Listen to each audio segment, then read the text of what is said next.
Perdues ou inachevées, ces toiles ont été reconstituées grâce à l'intelligence artificielle.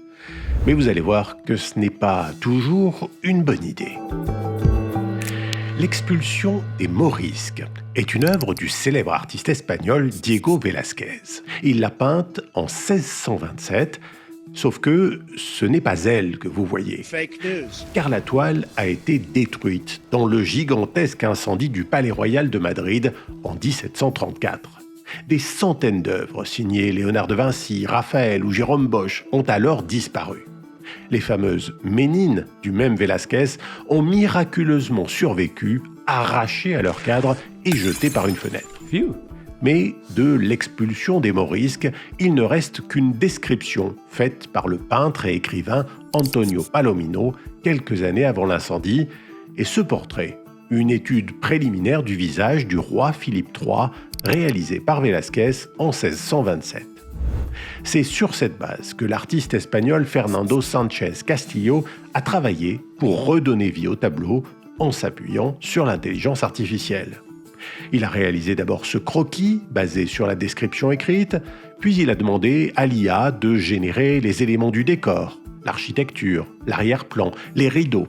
Il a placé les deux figures incorporant le visage venu de l'esquisse de Velázquez, puis l'IA a unifié le style des deux personnages, harmonisé la palette et modifié l'éclairage.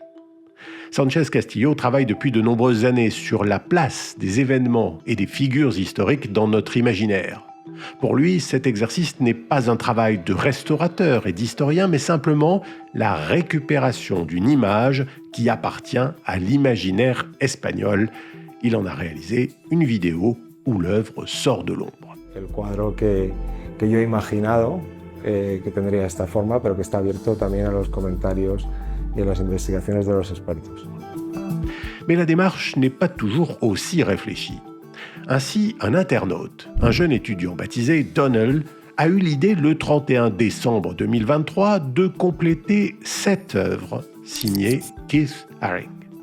L'IA a reproduit, tant bien que mal, le style de l'artiste sur l'ensemble de la toile et Donald a posté le résultat sur X avec ce commentaire « L'histoire de cette peinture est tellement triste, maintenant, grâce à l'IA, on peut terminer ce qu'il n'a pas pu achever. » En quelques heures, ce tweet a été vu quelques 30 millions de fois, mais surtout a généré des milliers de commentaires, la plupart indignés. Car si la toile était inachevée, c'était la volonté de Keith Haring, un symbole de l'épidémie de sida qui allait emporter Keith Haring quelques mois plus tard, en 1990. Certains ont voulu voir dans le tweet une critique de l'intelligence artificielle et de son incursion dans le monde de l'art, mais Donald a répondu sur sa chaîne YouTube. I just thought it was sort of funny. Au moins, ça a lancé le débat.